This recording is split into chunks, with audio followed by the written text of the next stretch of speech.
nuestra relación, ¿no? Con los pueblos originarios, cómo lo estás viviendo desde Ecuador, qué puedes opinar, ¿no? Sí, sí, mire, ¿qué tal compañera? Buenas noches, gracias por el espacio, buenas noches a los compañeros y buenas noches a las personas que nos escuchan, ¿no? Miren, esa es una pregunta que yo sí me la he hecho y en mi live yo sí la he interpretado hasta cierto punto, ¿no? Pero yo creo que aquí hay una crisis profunda de identidad en Latinoamérica. No somos todos, pero yo me atrevo a decir que, al menos en mi país, Ecuador, hay un gran sector, sobre todo esto está en la parte de la sierra. El, Está costa y sierra Ecuador, ¿no? Yo soy de la costa, Guayaquil, lo que es ríos, más arriba serían las playas, pero lo que es la sierra ecuatoriana están los páramos, los volcanes, cosas así. Pero yo me doy cuenta que en ese sector del país y que inclusive ahí están los sectores que han sido más excluidos históricamente, desde la época de los españoles. Incluso aquí en el Ecuador, en los años 80, recién se les permitió el derecho al voto a los indígenas. Pero a pesar de todo eso, usted se da cuenta que cuando sale un candidato popular del pueblo, legítimo, ellos no miran a ese candidato de una forma legítima, lo miran como basura, como menos. Y ellos se sienten legitimados con el blanco, con el rico, con el de ojos azules, con el cabello dorado, con el pecho plateado. Ellos se asemejan más a eso, que no lo son, pero ni de lejos, pero se identifican con eso. Incluso hay una compañera que hace contenido justamente exponiendo este tipo de conductas, y yo creo que tenemos que trabajar en eso, y yo pienso que esto es porque se ha perdido la historia.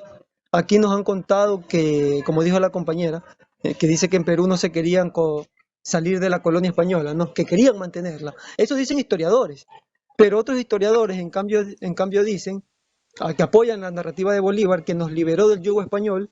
Y yo me atrevo a decir, con esto culmino, yo me atrevo a decir, compañera, que es como por ejemplo lo que pasa en su país en estos momentos. Ha quedado Keiko Fujimori. Aparentemente ha sido fraude, ¿no es verdad? La mitad del país no votó por ella. Pero ¿cuál es la diferencia con Keiko? Que a ella la apoya todos los medios de comunicación, la apoya la radio, la apoya los oligarcas, y con eso dan a entender como que el país quiere a Keiko. No, hay una gran parte que la repudia. Y entonces nos remontamos a 200 años atrás. Es lo mismo. Era el séquito de indígenas que estaba alineado a los españoles y como controlaban la prensa, el manuscrito, parecían mayoría, pero la gran mayoría los repudiaba. Me explico. Le doy la palabra al otro compañero. Exactamente. Y claro, yo creo que todos nos enfrentamos, bien lo dijo Kimpa, lo dijo Mango, todos nosotros como creadores de contenido de izquierda nos enfrentamos constantemente a la agresión, a los comentarios agresivos. Me parece interesante, ¿por qué? Porque eso demuestra una gran victoria ideológica de la derecha, ¿no? Que es precisamente gente de clase trabajadora atacando a otra gente de clase trabajadora o siendo agresiva entre ella, ¿no? Y precisamente, insisto, eso es una gran victoria para la derecha ideológicamente hablando, ¿no? Que un tipo de clase trabajadora vaya a tu perfil y te agreda, siendo tú también de su misma clase y de su mismo compuesto social, pues finalmente te habla de un ejercicio de propaganda y de lavado de conciencia crítica tremendo, ¿no? Pero, como bien dicen los compañeros, creo que lo mejor es jugar con la alegría, resistir si vamos a estar en esto, si vamos a formar parte de esta parte insisto, de TikTok más de izquierda, pues uno se tiene que acostumbrar a esto, ¿no? Y ser descarado y ser alegre y estar contento con esto. Yo, lejos de ofenderme, de sentirme aludido, sé que también esto lo dicen porque están desde una pantalla, sé que en vivo estas personas pues evidentemente serán mucho más amables, serían mucho menos agresivas, podríamos llegar a conclusiones mutuas muy interesantes, sin duda alguna.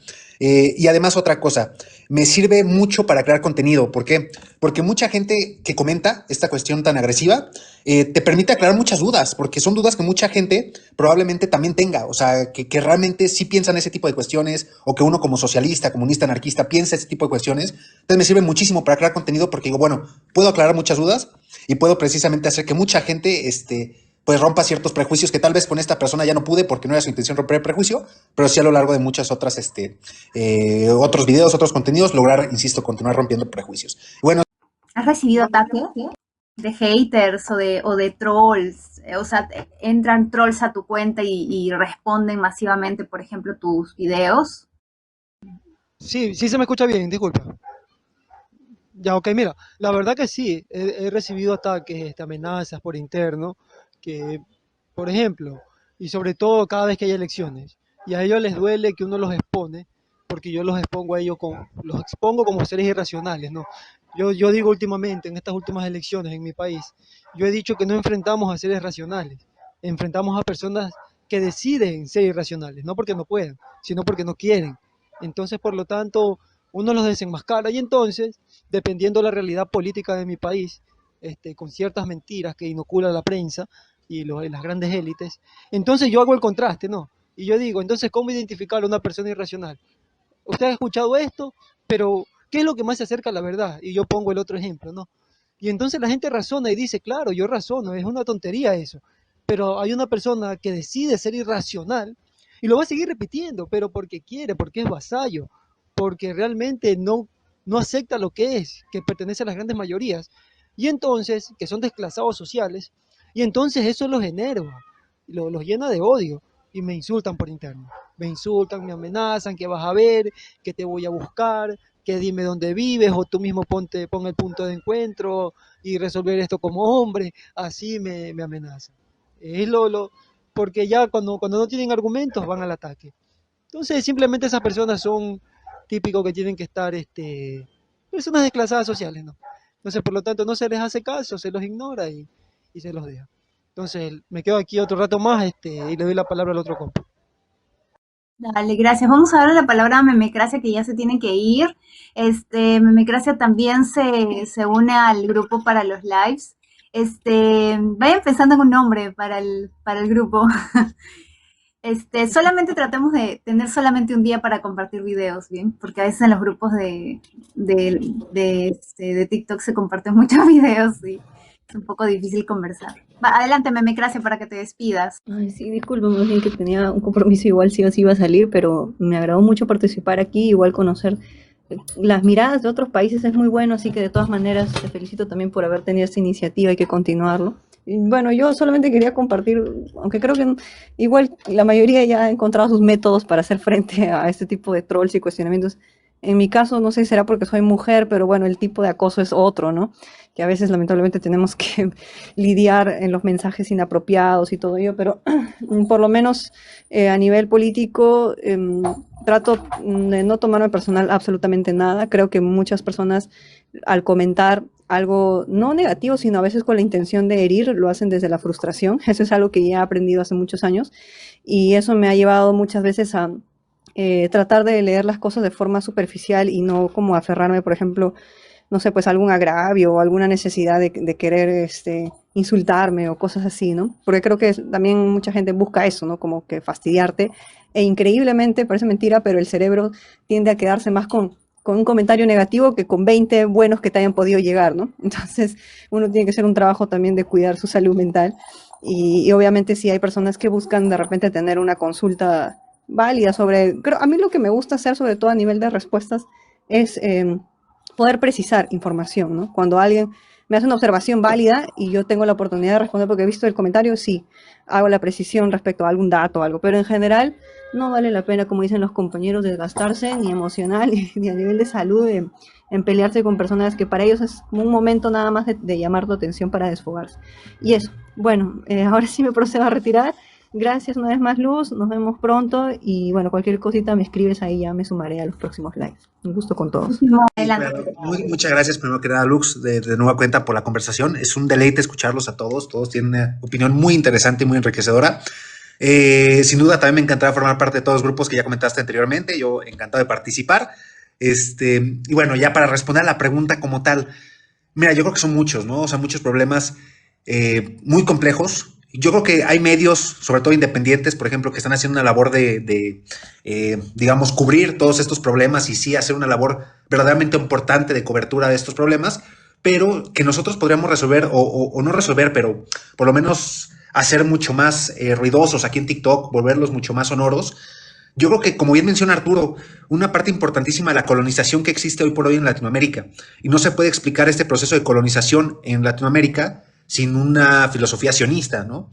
Que viene, por supuesto, desde Israel y que se extiende no solo a Oriente, sino a todo el mundo. E insisto, Latinoamérica de forma muy marcada, ¿no? Lo vemos en Argentina con las empresas sionistas controlando el agua, lo vemos en México con la implantación o creación de colonias sionistas aquí en nuestro país. Es decir, es un problema real y que a veces no se está, me parece, entendido del todo, ¿no? O se está dimensionando del todo. Otra cuestión que creo que es muy importante que nosotros visibilicemos, la interconectividad de los problemas, o sea, cómo todos estos problemas están relacionados. Porque ¿qué es lo que pasa? A veces vemos el problema de la violencia, por ejemplo, aquí en México, ¿no? Ok, nos preocupa mucho el tema de la violencia, pero no vemos cómo el tema de la violencia se relaciona con el tema del capitalismo. O sea, que también esta violencia que vimos en México surge a partir de un modelo de producción y un modelo de empresa que solo puede funcionar con esta violencia aquí en nuestro país, ¿no? Ese tipo de cuestiones, cómo se van interrelacionando todos estos problemas, a veces no lo medimos. Y nosotros, si queremos aportar a la creación de soluciones, tenemos que hacer esa labor. Decir, ok, este problema se puede relacionar con este otro de esta manera y por ende sus soluciones también. Entonces creo que esa es una parte importante. Y ya por último, y que justo lo comentan aquí, lo comenta Preso 3000, que le envió también un saludo, dice, la socialdemocracia no es la solución. Estoy en cierto grado de acuerdo. Me parece que a veces en Latinoamérica hemos pecado ante el temor de que los gringos nos invadan el día de mañana, que es un temor real. A veces somos muy recatados con nuestras soluciones económicas, ¿no? Ok, cobremos un poquito más de impuestos. Ok, pongamos esta regulación un poquito más fuerte o más intensa, cuando estamos dándonos cuenta que finalmente esto no está cambiando la realidad material de la clase trabajadora. O sea, la clase trabajadora sigue igual de pobre y sigue igual de sometida y vulnerable que hace años, que es lo que nos está diciendo que esa no es la solución y que estamos proponiendo unos simples placebos, ¿no? Entonces, bueno, simplemente me gustaría finalizar con eso, que creo que hay mucho que todavía trabajar y que, insisto, será un gusto hablar con ustedes, hablar con todos los creadores de contenido de manera mucho más constante, porque hay muchísimos temas, muchísimas reflexiones y todas muy, muy valiosas. Entonces, muchísimas gracias, Lux. Y bueno, yo creo que yo me despido con esta intervención. Muchas gracias y un honor platicar con ustedes. Para que Adelante. pueda pasar a la siguiente pregunta. Mira, y algo también que tiene que saber Latinoamérica es que justamente eso, lo que usted dice, no se habla de que nos están aplicando la misma receta. Mira, aquí Ecuador, yo ya tengo el camino que va a recorrer Colombia, ya lo recorrimos aquí en Ecuador. El camino que va a recorrer Venezuela, ya lo recorrimos aquí en Ecuador. El camino que va a recorrer Perú, ya lo recorrimos aquí en Ecuador. ¿Y cuál va a ser el camino que estoy seguro de no reaccionar van a transitar ustedes? Ejemplo, Colombia con la última elección, Ecuador, cuando votó y ganó la izquierda en la costa, comenzaron a decir es que todos los costeños son narcos, nacos y erroristas, ¿sí me explico? Y que todos somos vagos vividores de bono. Y que es facilito saber cuáles son los puntos de concentración del crimen porque ahí ganó la izquierda, o sea, el correísmo. ¿Qué pasa en Colombia? Igualito, un senador dice al próximo presidente, o sea, a Abelardo, el man le dice que se siente y que coja el poder, quien ya sabrá dónde están los puntos del crimen. ¿Dónde ganó el señor Cepeda? Con el 80% de votación. Ahí es donde tienen que ir las bombas. Imagínense, el discurso de odio, pero es igual que el discurso de Ecuador, o sea, no cambia en nada. Es exactamente el mismo. Y sobre todo la mentira, la manipulación, la desinformación. ¿Y cuál es el camino que va a transitar tanto Perú, Venezuela y Colombia? Que ustedes se van a dar cuenta, se van a desengañar, que más allá de la manipulación hay gente vasalla. Créanme que hay gente vasalla que van a estar conscientes de todo el desastre que va a ser Keiko, de todo el desastre que será del SPRI en Colombia, de todo el desastre que es la garra norteamericana en Venezuela hoy. Y entonces simple y llanamente van a apuntar a decir es que es culpa de la izquierda, es que no lo dejan gobernar, es que esta gente hace problema con todo, no te quejes, trabaja, no seas vago, quieres todo regalado. Y va a ser algo muy frustrante porque lo estamos viviendo aquí en Ecuador y solo quería hacer esa puntuación. Siga con la siguiente pregunta, compañero.